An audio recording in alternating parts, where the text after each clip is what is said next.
All right, good evening, everybody. Thank you so much for being here. Thank you for your patience. We're now ready to get going. Tonight is the first lecture of our spring lecture series, which, as you can see, has a title, which indicates that it has a theme named Sutures, Healing Our Cities. All of these lectures will, in different ways, explore the ways that a number of architects are trying to leverage the power of design and construction in order to repair damage that's been done to human communities. Often the damage that's been done has been done by other architects. And that's sometimes because architects have had bad ideas. They haven't gone to a school like the Catholic University and become well-versed in the ethics and in the nature of design. Sometimes they went to other schools that were not quite as good as ours, and so they weren't very good architects. Other times, however, these architects were very, very good, but they were serving corrupt political and social principles, systems, ideas, and deliberately did a great deal of harm to the communities in which they operated. But luckily, as human beings and as designers, we're blessed not only with the opportunity to imagine and to create, to build, but we're also blessed with the ability to learn, to regret, to repent, and to try to ameliorate the damage that we or others have done. And so starting with tonight's lecture, which will be about a very specific project here in Washington, D.C., that is, even though it's very discrete, it's a concrete, a site with a concrete idea, it's a project of national and indeed international significance. Next week, we're going to have a sequel to this talk in many ways by somebody else who's involved in that same project. Then we're going to move on March 13th in Terry Squires to talk about an architect who's based in Baltimore, but has also been reaching out into communities across the nation and engaging with the National Park Service and other entities in order to try to tell a more holistic story about America's history and destiny. And then on March 24th, we're going to hear from Elizabeth Platter-Zyberg, who, of course, as you know, is at the head of our curriculum review process. She heard from us for a year and more. Now we're going to hear from her as one of the world's leading designers of walkable human-scaled communities, together with John Torti, who's another leading designer of walkable human-scaled communities. And they're going to address what it means to design for democracy. That phrase itself is inherently provocative. How do you design for democracy? How do you design for equality? And last but not least, oh, and by the way, they've done projects all over the planet. So we're going vast. We go from Washington, D.C., into the DMV, into the nation, and then the planet. And then last but not least, we're going to hear from Desley Gardner, who works in the Antigua and Barbuda National Park Service down in the Caribbean. And she's going to talk about the work she's been doing to heal her island, and in the process, achieve a great deal of healing for the entire Atlantic world. And indeed, the planet of which the Atlantic world is a central part. And so the scale will dilate, it will get big, but we'll try to stay connected to real projects and real communities all over the world. But again, the theme is about healing. And there's no better way to start than to discuss the healing of our own city, which is, of course, the capital of the nation here in Washington, D.C. So please allow Jason to introduce tonight's illustrious speakers. Good evening, everyone. Thank you for being here. As Nathaniel said, this lecture series brings to our school a rich conversation on efforts by a range of professionals and advocates to address important social, environmental, and economic issues faced by the communities where they work. For our work as architects, urban designers, engineers, we always need to be open to new models and identification of best practices to help us be the stewards of communities and place that we aspire to be. In my work before coming to Catholic University, I developed an interdisciplinary course that allowed students from across that college, from all majors, to study a place in New York City and use that place as a laboratory for research on topics that students themselves identified as critical to the nature of that semester's site. These students, who represented the great diversity of New York City's population, many of whom came from low-income families and understand the city through a lens of challenge and hardship, but also hope for a better future. Over and over again, these students identified gentrification as the central focus of their research. They wanted to understand how change occurs in the city and how the goal of progress and improvement often leads to alienation and displacement of existing communities. The students' research wove together a view of historical and contemporary questions regarding social and economic equity, environmental justice, mobility and access, public health. At the core of this work was the implicit goal of defining a just and ethical basis for urban development. Tonight, Anna McCorvey and Scott Kratz bring to our university and our school a vital conversation and case study that is central to the study of the patterns of change and the forces they release, especially gentrification. Anna and Scott bring their professional experiences in architecture, education, economic development, and affordable housing to this project focused on community development, on building new urban infrastructure that connects people and incubates new opportunities for promoting social bonds, health, education, and economic growth. The team Anna and Scott lead are identifying best practices and models for supporting existing communities and guarding against unintended consequences of urban infrastructure. The design of the 11th Street Bridge Park, they will show us, is a suture, stitching together people that may not have much sense of social connection, even though they live in the same city a short distance away from each other. Anna brings her years of experience as an architect working on affordable housing, along with her work on economic development, to her current position of Senior Equitable Development Manager of the 11th Street Bridge Park. Scott brings his years of experience in public programming and education to his role as the director of the 11th Street Bridge Park and Senior Vice President of Building Bridges Across the River, a venerable nonprofit founded in Ward 8 in 1997. Projects like the 11th Street Bridge Park should be in the forefront of our study of architecture in the city, both for the continuing education for professionals in this room and our community of students and faculty. Tonight, we are very grateful for Anna and Scott's willingness to bring their passionate pursuit of building bridges and community and the wisdom they have acquired in the process to our university and our school.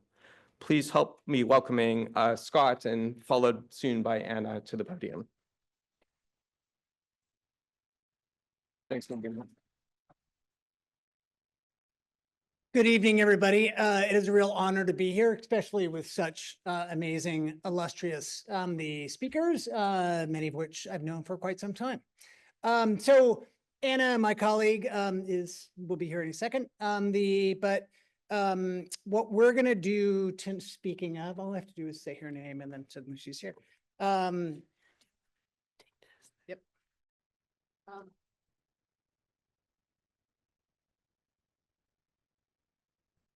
Whoa, there we go, it's on. As the presentation is being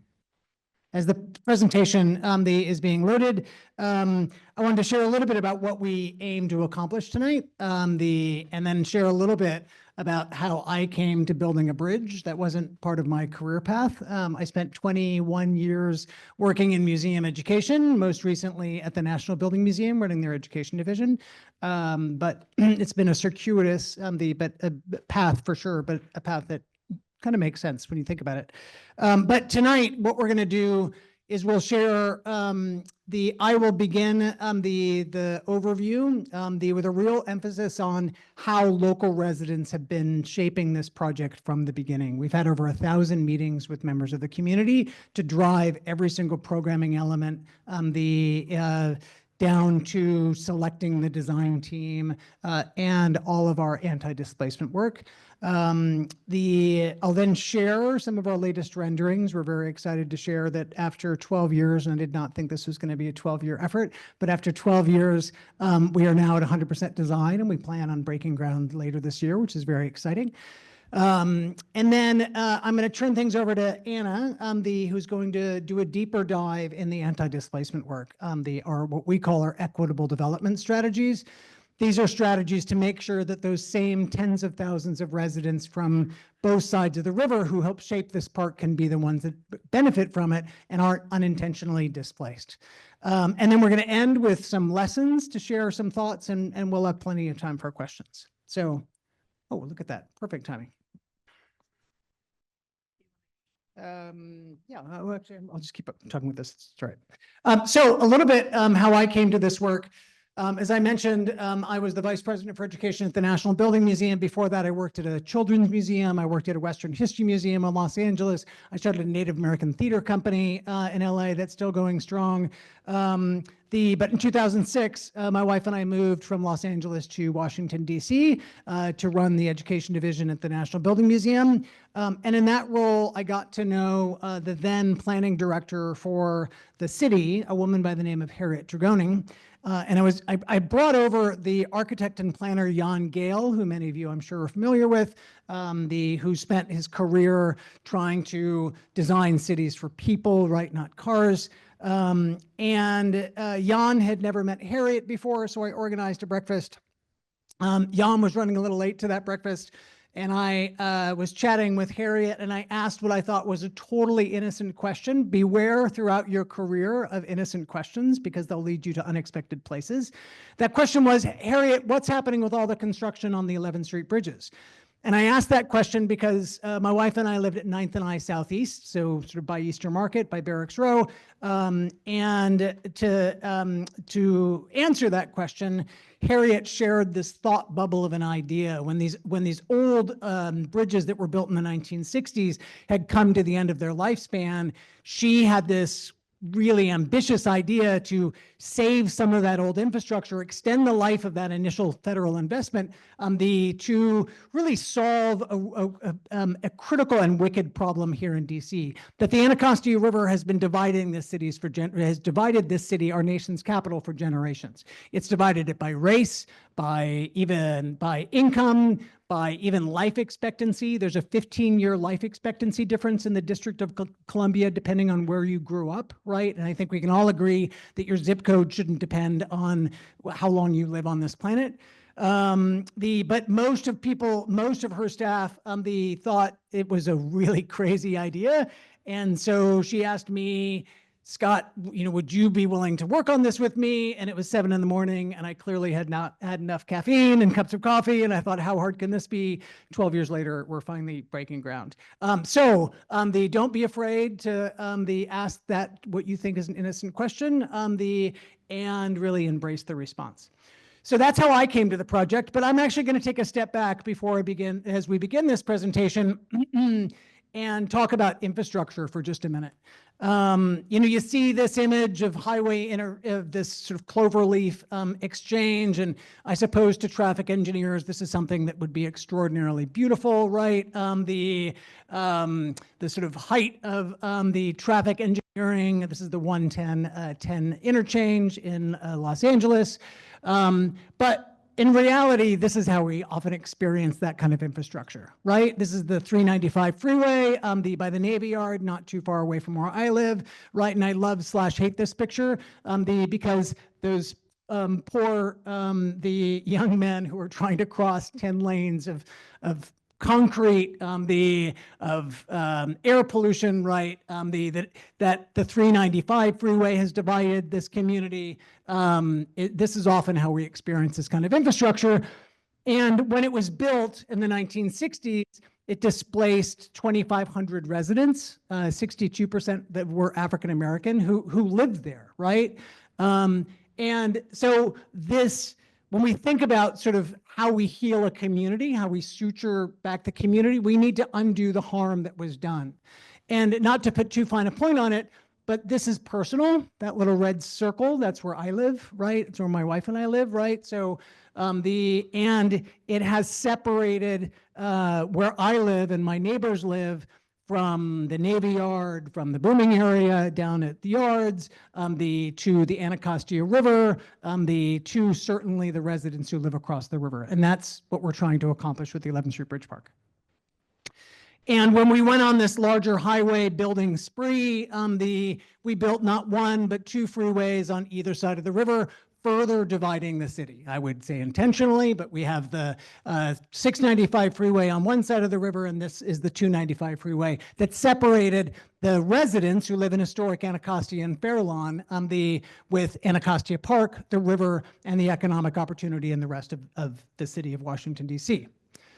And that has had enormous downstream consequences. The west of the river, where I live, 75% of the residents are homeowners. East of the river, 50% are renters. At greatest, excuse me, I'm going to flip that. Where I live, 50% are homeowners. East of the river, 75% of the residents are renters who have which means there's a greater risk of displacement. There's nearly a $500,000 delta between homes on one side of the river and the other, right? Think about that for a minute. Nearly a $500,000 difference between homes separated by 900 feet of water, right? And highest rates of childhood poverty, lowest access to fresh fruits and vegetables. There's only one grocery store serving the entire Ward 8, which is 75,000 residents. And compare that to where I live in Capitol Hill, where I can walk to 7 full-service grocery stores, right? So again, the point is, and I think you get it, is that this infrastructure has consequences. And this is the work that we're trying to repair. So the 11th Street bridges that you can see were built in the 1960s. This has been a place of the crossing the river since the 1700s from the early Navy Yard Bridge that connects the neighborhoods of Anacostia and Farallon with the west of the river on the side of Barracks Row, Capitol Hill, and the Navy Yard. And these were the bridges that Harriet was looking at to see how we could save some of this old infrastructure and repurpose it. At the time when, she had this thought bubble of an idea, the High Line had just opened up in New York. So cities across the country were looking at how to repurpose this kind of infrastructure for not cars, but for people. And when we first started working on this, we tried to see if we could save the entire old span. I thought that green deck had this wonderful industrial patina to it. Most people thought it was extraordinarily hideous. But more importantly, and I've learned more about engineering than I ever thought I'd want to know working on this project, it would have been cost prohibitive to save the deck. So the deck has been removed. But what I've also found as we were doing this exploration early on, I realized that the most expensive part about building any river bridge isn't necessarily the deck, it's the piers and the pilings that hold all the load, right? The live load and the dead load. So the piers are in good shape. We were able to save the old piers, and then we're going to build a new deck that's on top, but one that no longer holds cars or tractor trailers, but that holds community-generated programming spaces. So the 4 key goals for this project that have stood up on the 11th Street Bridge Park from the beginning is the re-engaging residents with the Anacostia River. The Anacostia is this amazing natural resource that for too long has been hiding in plain sight. It's funny, early on when I was working on this project, I would mention 10, 12 years ago about plans to make the Anacostia swimmable and fishable by 2025. And it was a guaranteed laugh line. No one's laughing anymore, right? Last year, the river was swimmable about 150 days of the year. The river otter has I've become totally obsessed with river otters. The river otter has come back into the Anacostia River, which is an enormous indicator species. But to really protect a river, to care about a river, you need to get down to it beyond those 2 freeways on either side, and that's a key goal of the project. Improving public health for residents on both sides of the river is a key goal. The residents east of the river have a 72% adult obesity rate. As I mentioned, lowest access to fresh fruits and vegetables. And we know by having access to a safe place to play, that can be a significant intervention to improving public health. As I mentioned, the goal that probably most viscerally is connect with residents on both sides of the river is this idea to create a physical and metaphorical bridge, right? I think particularly where we are right now in this moment, we need more places where we can bring together people who otherwise wouldn't normally connect. And finally, and this is what Anna's going to talk about, how do we ensure that this park is not only an anchor for economic development, but inclusive growth, right? Inclusive and equitable growth. So as we began this work, sometimes when these projects happen, the folks go off and you make the bright, shiny pictures, and that's the sort of first engagement with the community. And for us, we had to take several steps back because this is a community, particularly east of the river, that has an enormous and justifiable trust deficit. This is a community that people who look just like me have come in the community again and again and again and made a variety of promises that have not been fulfilled for a number of reasons, right? So I spent the first 2 years, and I was volunteering at the time, working at the building museum, going out and asking the community, what do you think? You know, is this a dumb idea? Is it a good idea? In essence, sort of asking for permission, right? That's a way to sort of start to build that, repair that trust deficit, and build trust. And then, and only then, when we heard enough people say, yeah, let's at least explore this idea, we said, all right, well then help us shape it. Help us make sure that every single programming idea that comes, that will manifest on the park, comes from local residents. It was, my remote stopped working. Maybe I'm too far away. Oh, so I can use this then. There we go. Okay, I'm gonna put this back down. I love to wander around, but that's okay. So we, can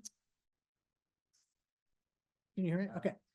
So, one of the ideas that we engage the community is I took 2 weeks off from my day job at the National Building Museum, and we worked with local teens to design what the park should look like. This was the hardest 2 weeks of vacation I've ever worked before in my life. These were 2 dozen, 3 dozen young men and women, and I used every favor that I could to bring every architect and landscape architect and engineer and planner together to work with these young men and women. And their task, their goal was to create, this was before we did our international design competition. Their goal was to create these large 5-foot-long models, which I'm sure is going to be familiar to all of the students here, to tell us what the park should look like. I remember this, it was like yesterday. The first week I thought this is a disaster because there was nothing there, and I couldn't sort of get any true engagement. But the second week, there were 2 young women, and I was walking around, and I asked what they were working on, and they said, well, Mr. Scott, you know, you told us that engaging with the river is a really key goal. And I was like, oh my goodness, they were actually listening to what I was saying. So we've designed this glass bottom. It's going to look down to the river, and we can see if there's going to be trash in the river or not. We can see it getting cleaner. And the designs that these young men and women created were just phenomenal, right? And that was the inspiration that we used for our design competition the next year.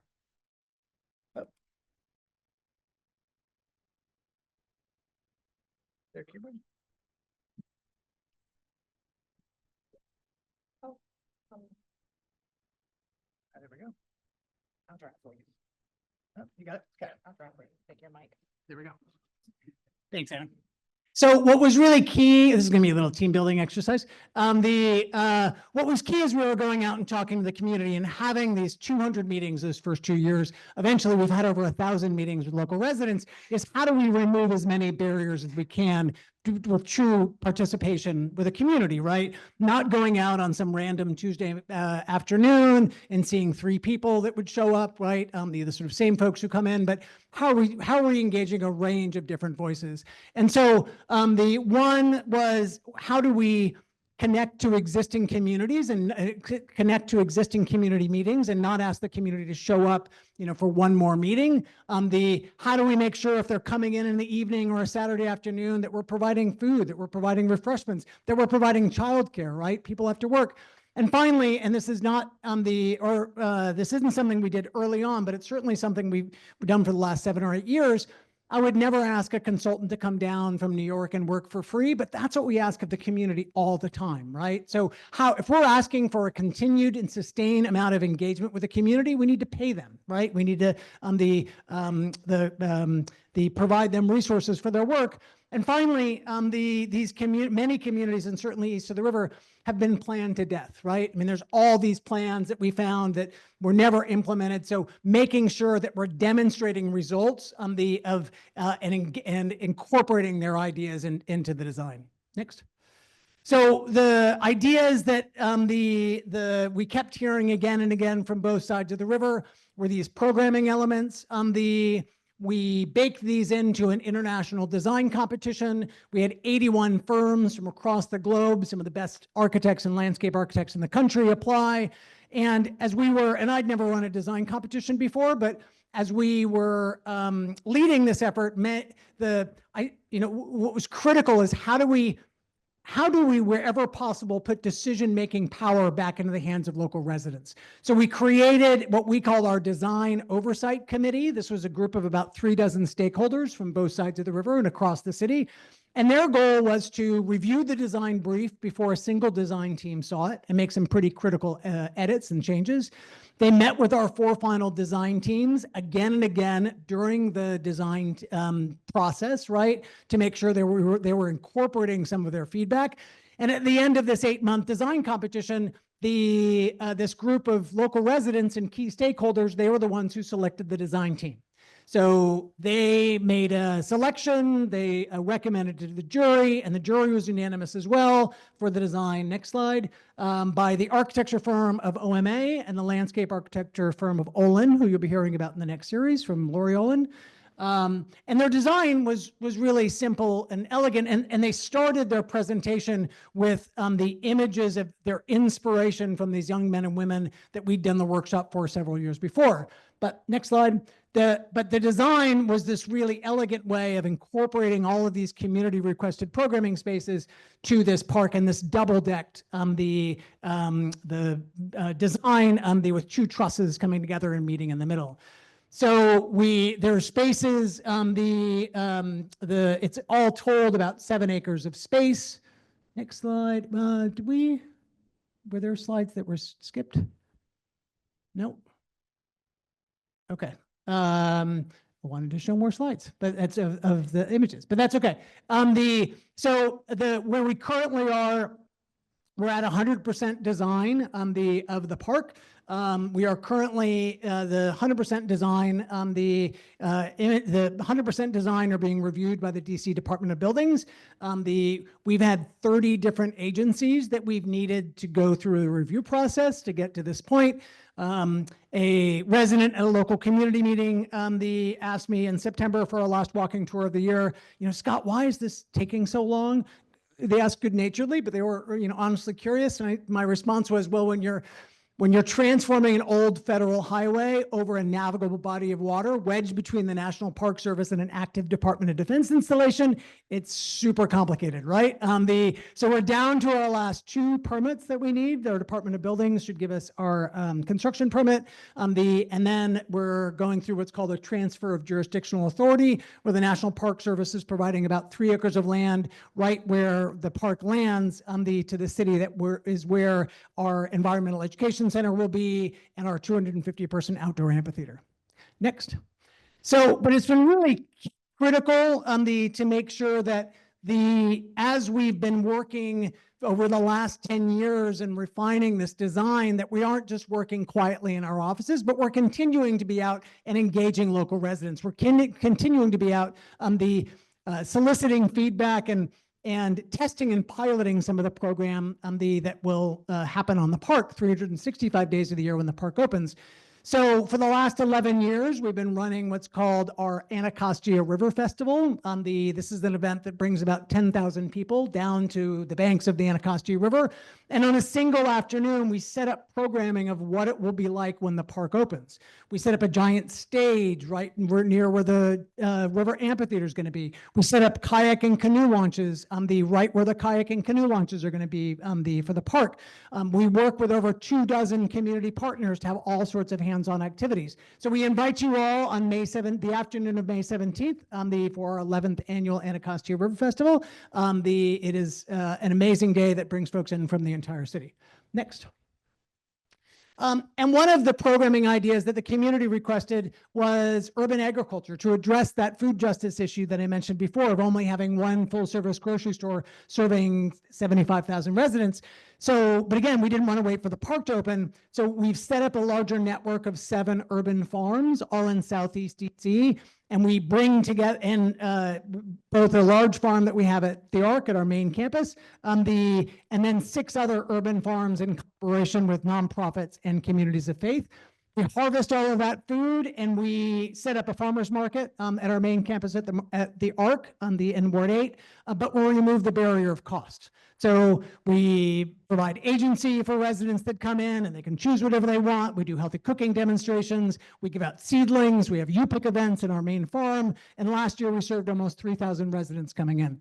We're expanding this work this year in 2025 and opening up our 8th urban farm and a pantry at a 353 unit affordable housing development called Washington View and we'll kick off with a huge community farm build in April.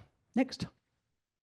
So some images of our the farmers market. The other thing we've become obsessed with is mushrooms. Over the last several years, we've been growing shiitake mushrooms. We harvested about 100 pounds of shiitake mushrooms and distributed them to the community. Next month in March, we'll have our 4th the mushroom inoculation workshop where you can come in, help us inoculate a bunch of logs with mycelium, and we'll even send you home with a mushroom log yourself. So as I turn things over to Anna, when we were out there talking to the community and asking what kind of programming should be on the park, we heard all these great programming suggestions that we baked into the design competition: an environmental education center, a 21st century play space, the public art that can tell the rich history of the region, of the adjacent neighborhoods. But we also heard a much deeper need. We heard a need for jobs. We heard a need for affordable housing. We heard a need for the preservation and support of Black entrepreneurs and small businesses east of the river. And we saw what happens in other signature investments that have come in particularly in underinvested neighborhoods, where what happens, right? Property values rise and folks are displaced. And we thought, how do we, the answer is not to invest, right? I mean, the residents of Anacostia deserve a waterfront as beautiful as the residents of Georgetown. We think the answer is how to think about investing in this work early, intentionally, and with the community at the center. So we spent a year back right after the design competition in 2015 to work with hundreds and hundreds of local stakeholders, local nonprofits, the residents, communities of faith, to create explicit strategies to invest well in advance of the park opening up, to ensure that those same residents who shape the park and live there, long-term residents, are the ones who can benefit from it. And to hear more about this, you can hear from Anna. Thank you. How y'all doing? Good. How y'all doing? Good. Okay. So before I get started, quick show of hands, who had heard about the 11th Street Bridge Park before you saw this lecture come up? Show of hands. Okay. Good. Well, I'm glad you're here. The next question. Had you heard, those who had raised your hands, had you heard about the Equitable Development Plan in addition to the actual park? Raise your hands if you heard of the plan as well. Okay, so slightly fewer number of hands, but that is okay. That's why I'm here. I like to discuss the Equitable Development Plan. I'll be referring to it as EDP for short, as the social infrastructure part of this project. Okay, so the bridge is the physical infrastructure. The Equitable Development Plan is the social infrastructure part of this work. And it is an actual plan. It's a document that you can download from our website. It is divided up into 5 different sections, housing being one of them, workforce development, small business enterprise, arts and culture, and health and wellness. And that plan is it's our North Star. It's what guides our work. It's what holds us accountable. The community can read that plan and hold us accountable by what we have put in it.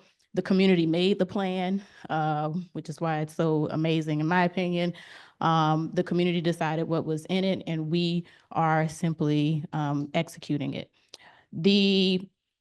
When the first iteration of the plan came out in 2015, we updated it last year, 2024, by adding the health and wellness strategy area to it, which I'll talk about a little bit more. But in the initial rollout, the first section, which was kind of like the obvious section, was housing. When you think about an infrastructure project like this, and you talk about displacement, housing is kind of top of mind when you think about how folks are at risk of being displaced. So one of the first programs that we got off the ground was the East of the River Home Buyers Club, formerly known as the Ward 8 Home Buyers Club. And this was a program that we partnered with an existing organization called MANA to deliver. MANA had been doing this work, has been doing this work for a number of years, and we invited them to come east of the river, come to our campus to host a home buyers club with the goal of increasing home ownership within our target area and within Ward 8 and the East of the River communities as a whole. And to date, we've had 167 Ward 8 renters become homeowners. I think that number is amazing. What that 167 doesn't capture, though, are the people that those homeowners are influencing, right? They have friends that they're talking to. We have well over 1,000 folks who have been in the homeowner club meetings that will potentially flow into that homeownership pipeline. So we're making homeowners, but we're educating people also along the way. Also within that housing strategy, so Scott mentioned the percentage of renters that we have in the community. So, we understand that everybody, won't be a homeowner. It's a good kind of it's good protection against being displacement because of rising housing costs, but everybody won't be a homeowner. So in addition to the Home Buyers Club, we also, one of the first things we did was stand up the Douglas Community Land Trust, which has over 200 units of affordable housing within their portfolio. They are continuing to grow. They are continuing to add units. These are mostly rental units. Some of them are home ownership units. They are looking at some some commercial properties as well. But this is another avenue to ensuring affordability, not just east of the river, but particularly within our target area. We've partnered with another organization on some tenants' rights workshops, providing education to local residents. You'll hear me bring that up a number of times throughout the presentation on how we are working to educate residents, how we're working to make sure that folks have the tools that they need to continue to thrive, to continue to grow. I like to think in my mind, okay, what's going to happen? If we leave, then what?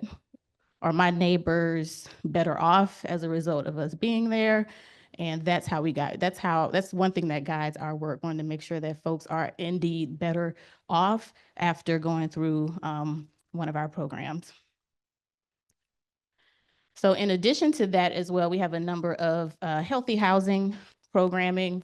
Again, thinking about our neighbors who are renting. Some of you may know this, but heat is required in apartment buildings in DC. Air conditioning is not required. I don't know if y'all were here last summer. It was a bit brutal. Some residents are experiencing upward to 90 degrees in their units without air conditioning. One of our board members brought this to our attention, just being aware of a family that was in that situation. And we decided to roll out a mini pilot last year where we provided AC units to 4 families. And that went so well. And we got such positive feedback from that. We are rolling out a full-blown pilot this summer, where we are planning to put at least 50 AC units in the homes of residents, potentially 80. We'll see if some grant funds come through, but at least 50 units we're planning to put in residents' homes. And that may not seem like that's related to a park being built. But your physical infrastructure, so this park, affects the social infrastructure. The physical infrastructure has to be able to support the social infrastructure. But the physical infrastructure also has implications well outside of the project boundary, so well outside of your limits of disturbance. When it comes to these particular residents and the populations that we serve, we have a high heat sensitive population, which means these folks are more prone to become ill when they get overheated because of pre-existing conditions, heart disease, diabetes, and the like. So it being too hot for me could be maybe okay, but it being too hot for somebody else could potentially mean life or death for them. Next slide. Within our workforce development target area, you know, I think everybody's going to want a piece of this bridge when we break ground. You know, everybody's going to want to get on the project. That means a lot of jobs. And wouldn't it be great if those jobs were able to go to east of the river residents? That's what we want. But for that to happen, we need to make sure that East of River residents are getting the proper training that they need to be hired for these jobs. So we have had 37 construction training cohorts to date. We've graduated, I don't remember the exact graduation number, but over 400 of our graduates have been placed into construction jobs already, which is great. You know, we're not waiting for the park to break ground to go out and do the work that we're doing. Now, if some of these folks who have graduated from the cohort want to come back and work on the bridge, that's awesome, but they don't have to wait till the bridge, you know, breaks ground to actually get employment. Within our small business strategy area, so we are anticipating over 1 million visitors a year to the park. And with those visits, you know, folks want to spend money generally. We want our business to be ready to capture those dollars. And that means technical assistance. That means some grant funding to help build up their infrastructure. That means coaching. We have partnered with a number of organizations. Next slide. We've partnered with a number of organizations to give our small businesses the support that they need. So one program that we launched year before last was our small business kiosk. And it is a mobile store. It's a store on wheels, gets pulled around by a pickup truck. That we partnered with Sutures and the Anacostia bid to deliver. And businesses can use this kiosk free of charge. They have a 1-month residency in it. They have a dedicated team from Sutures that coaches them really in whatever area that they need. It could be marketing, social media, expanding their business to the international market, cash flow, whatever it is that they need. They don't have to give us a share of their profits to use this kiosk.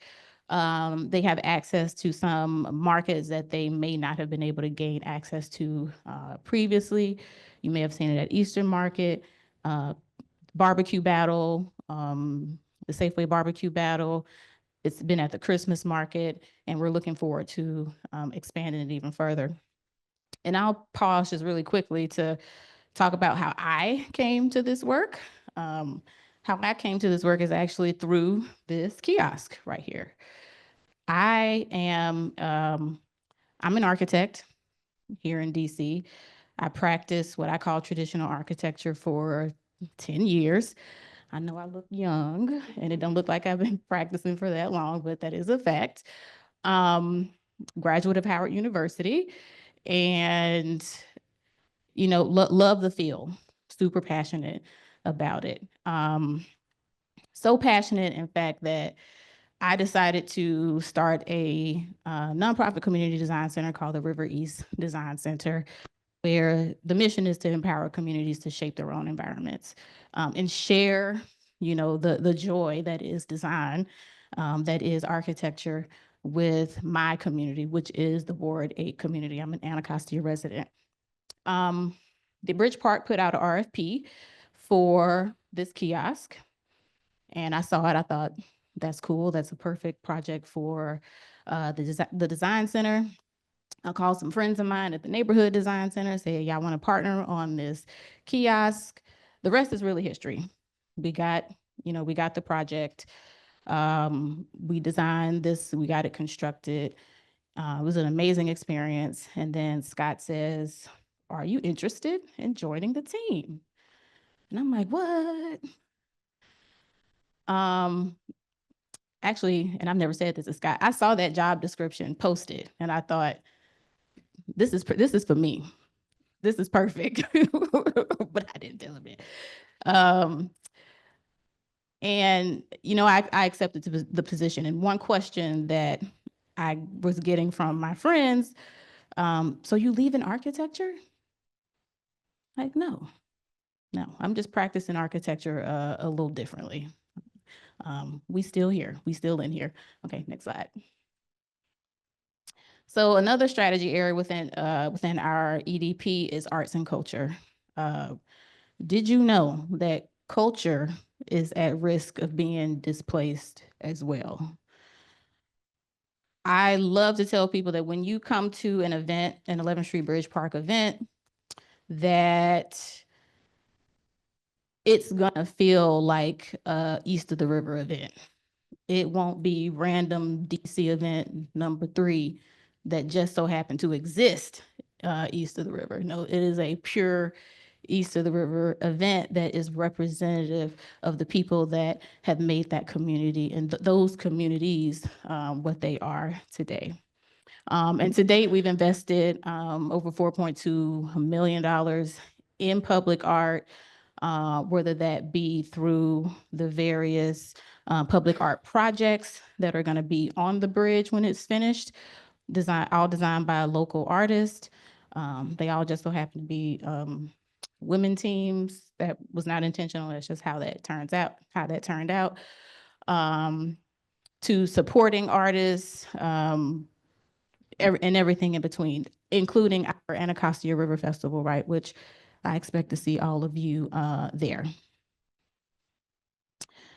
So I mentioned the education when it comes to the Home Buyers Club. Another program that we run is called the Community Leadership and Empowerment Workshop. And that is just another tool to provide resources, education, training to residents so that they can continue on doing the work that they want to do. Okay. It's about 30 hours worth of training. We're talking about personal leadership, conflict resolution.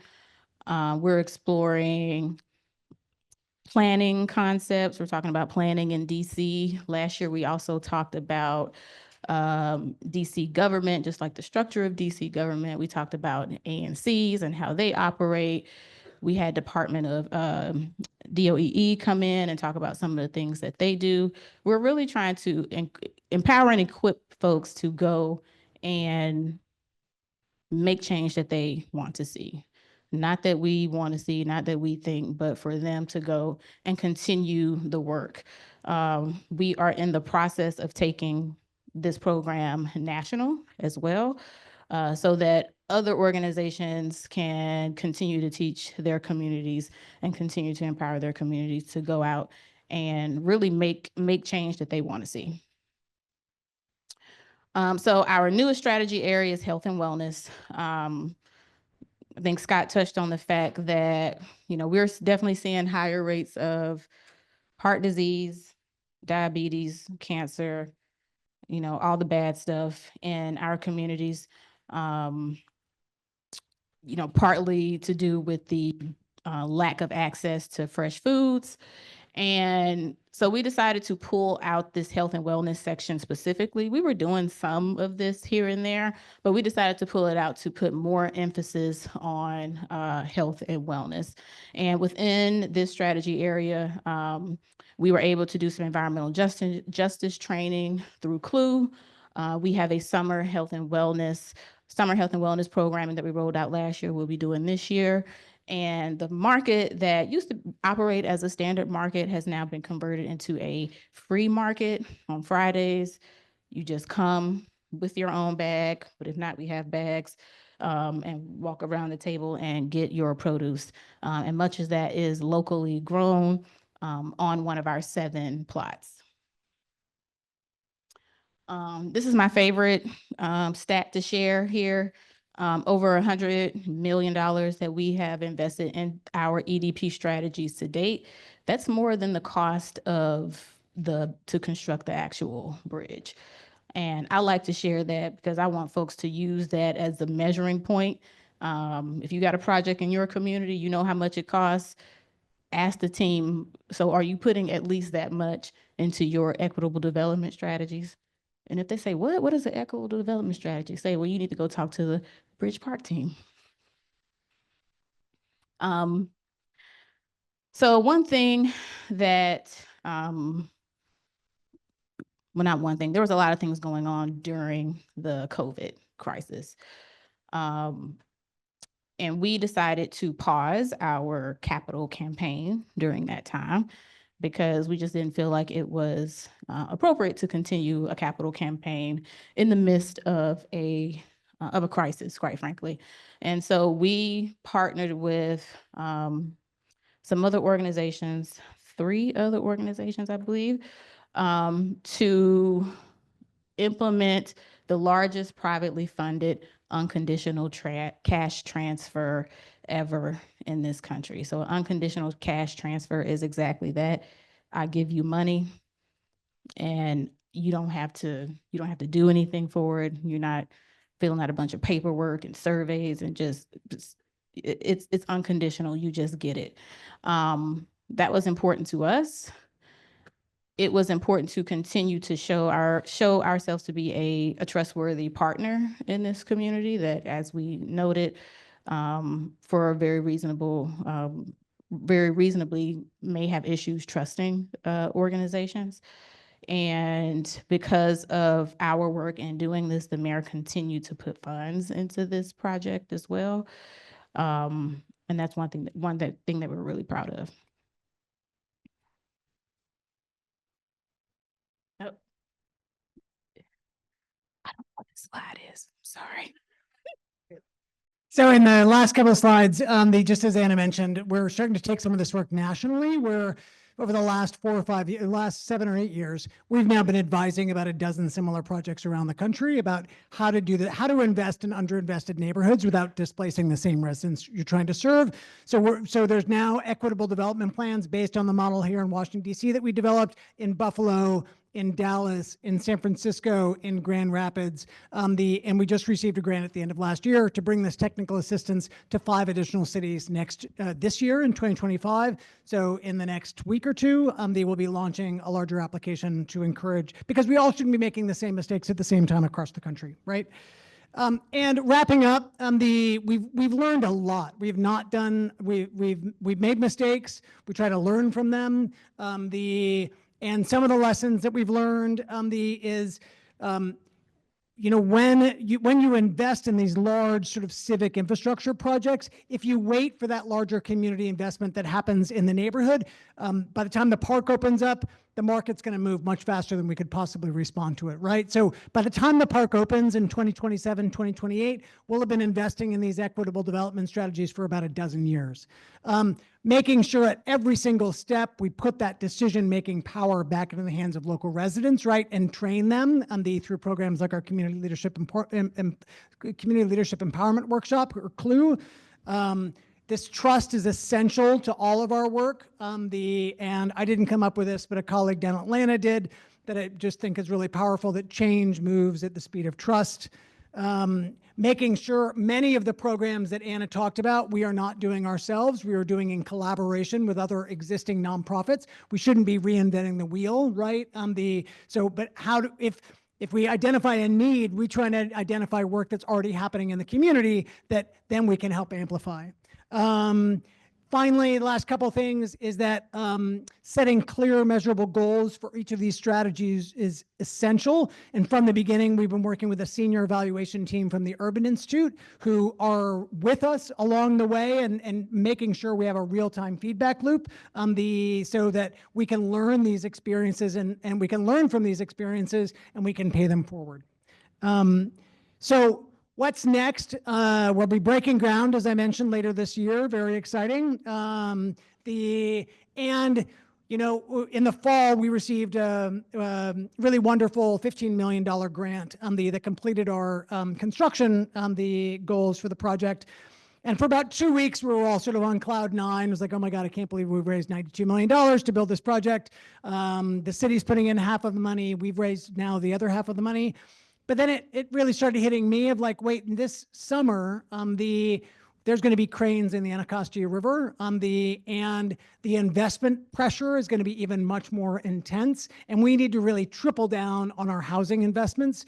So we've launched a larger $20 million fund, our Housing and Opportunity Fund, half of which will go into ongoing programming after the park opens, but the other half will go into some of our existing housing strategies. So $5 million for additional property acquisition for the Douglas Community Land Trust, and $5 million to provide $25,000 cash grants for down payment assistance for graduates of our Homebuyers Club.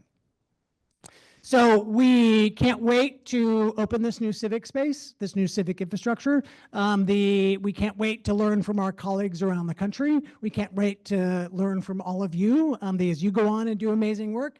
And we are happy to take any questions that you might have. Thank you very much.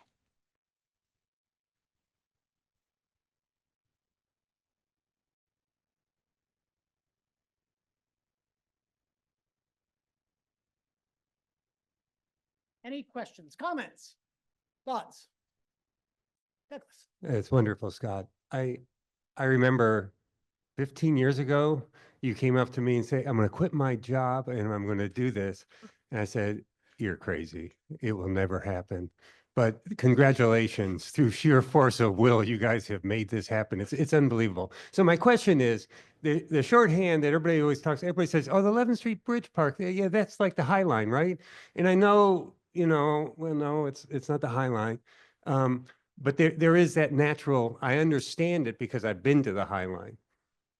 How did the High Line, what did the High Line get right that you are utilizing? What did they get wrong, right? That you are trying to not make that same mistake? Yeah, great question. So we're actually part of a larger network called the High Line Network. That's 47 similar transformed infrastructure into civic spaces, park projects, trails across North America. We're actually tracking 170 of these projects across North America in some sort of stage of development. Not all of them are open. The Robbie Hammond, who was the co-founder of the High Line, really wanted to start this, the larger network, to share lessons learned and make sure we weren't all making those same mistakes across the country. I think what they got, and we learn from each other in like so many different ways. I'll give you one sort of silly small example. We're finalizing our public space permit with the city, and we were stuck on this indemnification, like this gets really into the weeds. And so I pinged folks in the network and said, hey, can anybody share your indemnification language in your city contract? And within 24 hours, I had 10 different versions of contracts that I could take to the city and be like, look, we can do this. This is happening around the country. So I think what Robbie and Josh got right was, and we look at the High Line now as sort of an inevitability. This was an even more insane idea, right? I mean, at the time, the Rudy Giuliani, then the mayor, was suing them, right? And was saying absolutely not. There were 2 neighborhood activists. Everyone thought they were totally insane. what really blows me away is that the real estate the real estate property owners on either side of the High Line were also suing them. I mean, the same people, that made $1 gazillion, and now it's an architectural petting zoo, right? Sort of along the High Line. So I think what they did is they made the incredible credible, right? They set some really smart the systems in place that we continue to follow, right? I mean, the High Line, half of which for its initial investment came from the city, the initial funding for construction, the other half came from private funders, right? We're following that exact same model. There's more people that visit the High Line now than the Metropolitan Museum of Art, and the Metropolitan Museum of Art is 15 times as big, right? Which is crazy to think about. I mean, what's that Yogi Berra phrase? It's so crowded, nobody goes there anymore, right? So we've learned to prepare for success, for sure. And we think that 1 million visitors a year is a conservative number. But I think the big thing, and Robbie would say this, and he's talked about this extensively, is thinking about the larger market forces that these kind of projects unleash, right? I mean, property values have increased over 103%. They've doubled across the High Line. Now, that wasn't just because of the High Line. There were larger market forces at work. Robbie was very kind. We were having one of our network convenings at the Ford Foundation.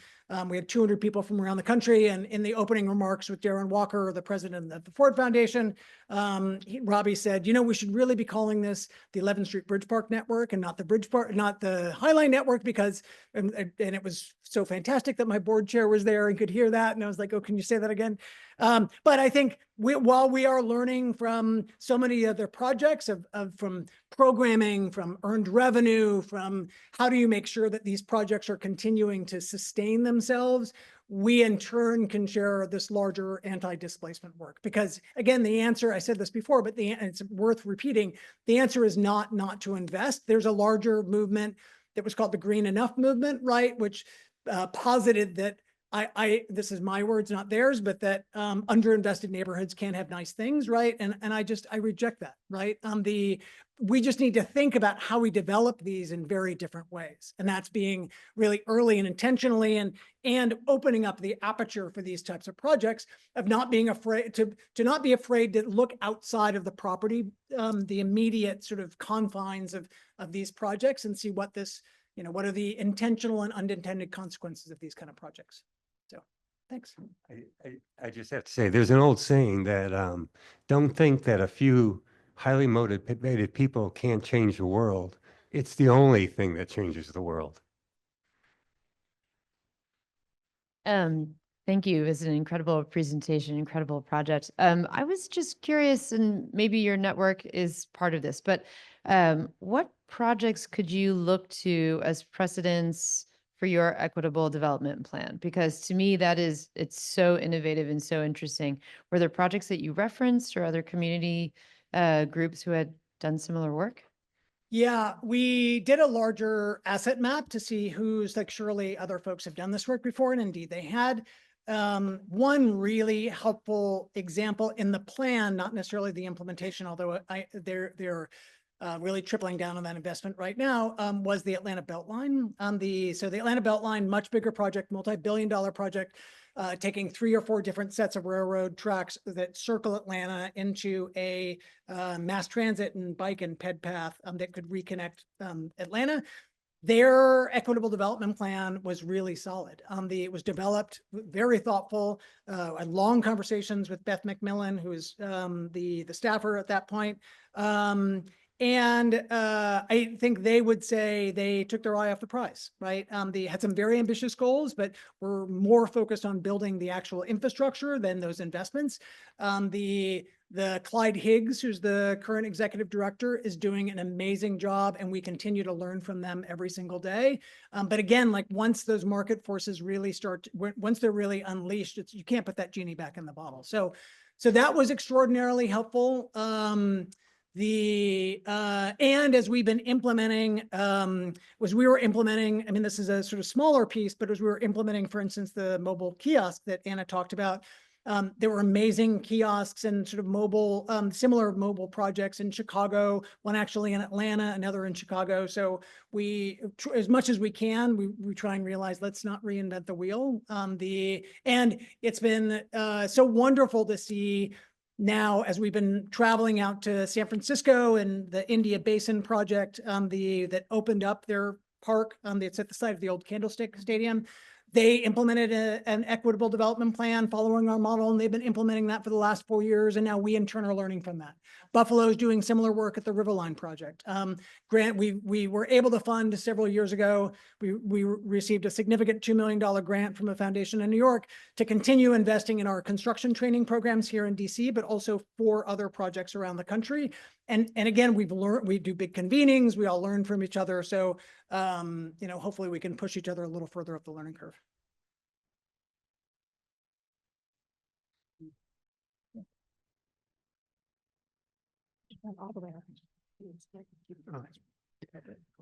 Hello. So this question is about ownership programs and the housing funding.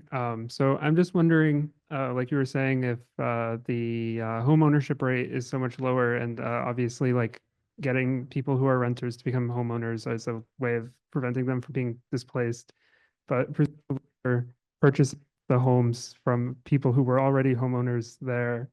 And you mentioned, one of the slides mentioned condo preservation, and but that didn't get discussed. And I was wondering if you're doing other work that's more aimed at like renters on a larger scale, like with like TOPA purchases or anything like that. Yeah. So we partner with another organization called Housing Counseling Services, that we supported them in targeting buildings within our target area to do just that, provide education on tenants' rights, including the TOPA process as well. The Douglas Community Land Trust, so most of the units in their portfolios are rental units.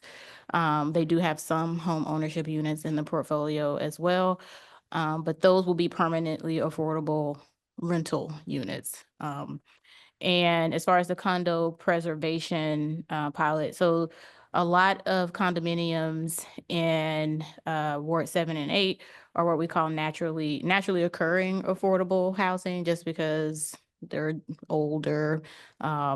They haven't been flipped or anything. But one thing that we find with those buildings is the condition of them tends to be pretty poor.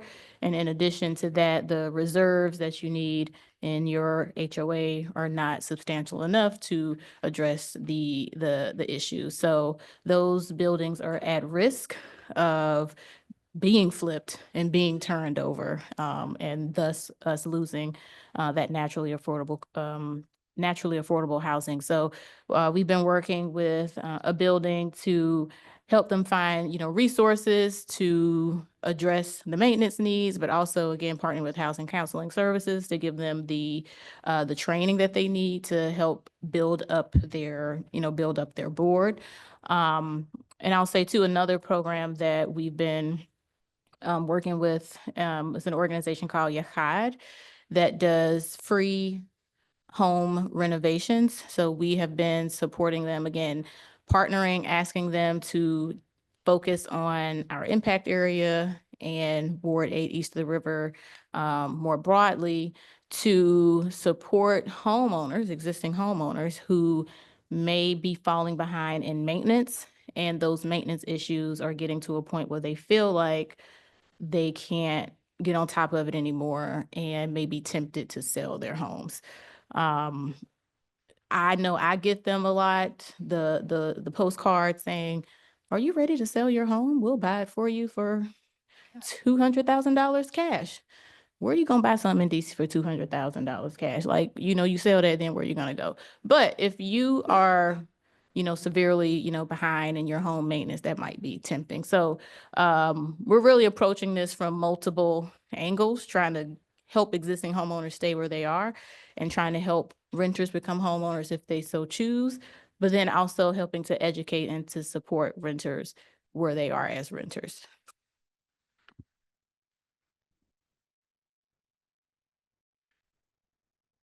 Thank you very much for the presentation. I really enjoyed it. I'm really looking forward to the bridge itself. There are three things you said that really stuck in my mind, and I've been trying to figure out a question around them. One is that you brought up market forces again and again, and that's something that feels like a wave that's coming, if not already here. The other one is you talked about policy impact. I think I saw that, and that ties into something I haven't heard about yet and I want to ask about. The third thing just came up at the end, which is what gets measured gets done. I thought that was very impactful. So all these things together make me wonder a few things. I think I notice at least the programs are, well, let me say this. I think most things will fall down to supply and demand. And I can see that the programs are extremely valuable in shoring up the demand of the population east of the river, making sure that when demand is there, they've got the skills, they've got the financial backing, and so on. But a lot of the programs are on the demand side. You touched on the supply side a little bit, and that there are some grants and that there's some units being made affordable. But when you showed one of the last slides had a row house on it, which is a very nice idea of home ownership. But I'm wondering, have you measured what the supply might need to be east of the river when things really pick up? What is the gap between what's there now and what maybe ultimately will be the supply? Maybe not ultimately, but a few years after the bridge is built. And in terms of policy impact,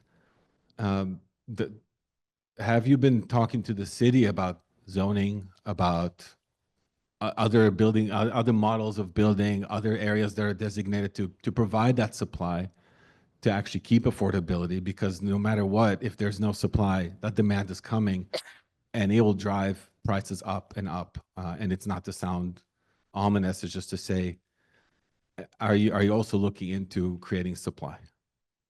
Thank you.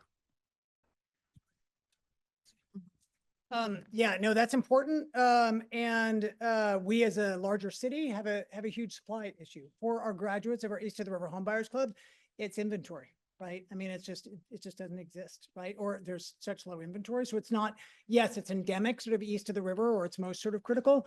So we are working with the Douglas Community Land Trust, for instance, is just partnering with Habitat for Humanity, marshaling their forces together to build 12 row houses, new row houses on empty land, right, that the city owned, that then will be, and we are looking at putting in some additional cash to keep it affordable in perpetuity, right, and make that deal. This is only 12 sort of units, right, but that's 12 families. Make that pencil out and then be part of the Douglas Community Land Trust that will be affordable in perpetuity, right? Now, when the Douglas Community Land Trust, the way the CLTs work is the CLT, this nonprofit, that owns then the land that's underneath, and there's a deed restriction on there to make sure it's affordable for the next family and the next family and the next family. So that helps to sort of bend that affordability curve down, right? So by trying to provide that additional $5 million that we've already raised about $3 or $4 million for early property acquisition for the Douglas Community Land Trust. We anticipate by having another $5 million can help support another 200 families, right? In larger sort of property acquisition through those kind of collaborations, but it's really hard. I mean, I give the mayor a lot of credit. We have the largest housing production trust fund in the country per capita, and still not enough, right? So more needs to be done. I think one of the things that we found that can be uniquely helpful is the city, and the city does a lot of things right. Taking risks is not always one of them, right? So we can come in, leverage private dollars to then, if these interventions are successful, then they can scale with city money, right? We have a $19 billion budget of the city coming in behind it. And I'll give you two examples. One, I'll go back to the Douglas Community Land Trust. Like, we stood up this Douglas Community Land Trust. We spent 2 years building an advisory committee that matriculated into a board. We raised $3.5 million for this early property acquisition, made sure that 2/3 of the board are east of the river residents who are making the decisions. And now it's its own separate nonprofit that's been functioning for the last 2 or 3, 4 years. and the city just put $2 million in the budget for additional property acquisition, right? I don't think they would have done that if we weren't able to sort of stand that up. Anna mentioned our unconditional cash transfer program, right? Where we raised $4.1 million of private philanthropy, corporate and individual, mainly individual funds, and showed that it could work by working with senior scholars from the Urban Institute to evaluate what was the money used for. They could use it for whatever they want, but what kind of impact did it have? And that was so successful that the mayor put $1.75 million in the budget that very next year to continue this work with one of our partners at Martha's Table. So I think some of that work, we can sort of de-risk some of these investments, whether it's housing supply or whether it's supporting small businesses or doing work like our unconditional cash transfer. But I'll say, and then I'll ask Anna to talk about some of our policy work. This $101 million sounds like a lot of money, and it is, but there's over $1 billion of economic development that's coming into Ward 8 in the next 5 years. Billion with a B, right? So if we're really looking at undoing the sort of the systems that are in place that have ended with the situation that is today, where there's an 81 times wealth gap between Black families and white families in DC, right, through a history of redlining and all sorts of policies, we need to get to the policy issues. And we didn't do that in our first two plans. We're trying to correct that with the third plan. Yeah, so the third plan, our third plan explicitly calls out policy and advocacy. Oh, sorry. Our third plan specifically calls out policy and advocacy. So, our organization, we aren't a policy organization, but we know some and we partner with them on other programs. So what we've been thinking about since the last rollout of our plan is how can we partner with some advocacy organizations and policy organizations to help augment their work. So just as an example, with the AC project, just as an example, we partnered with DC Appleseed, which is a law firm, a nonprofit law firm in the area, to help us with CLUE last year, the Community Leadership and Empowerment Workshop. And they gave a number of presentations to the students. And one thing that they did was walk the students through the process of a bill becoming policy, Schoolhouse Rock style. And one thing that the presenter noted was an actual piece of legislation regarding AC units that she shared with the students so that they could continue to follow it. But that's an example of us using like our AC work to partner and collab with DC Appleseed to see, okay, how can we, tailor this program to help feed information into your advocacy efforts and into your policy efforts. And we want to do that across all of our programming so that the work can grow and actually start informing some policy in a more meaningful way.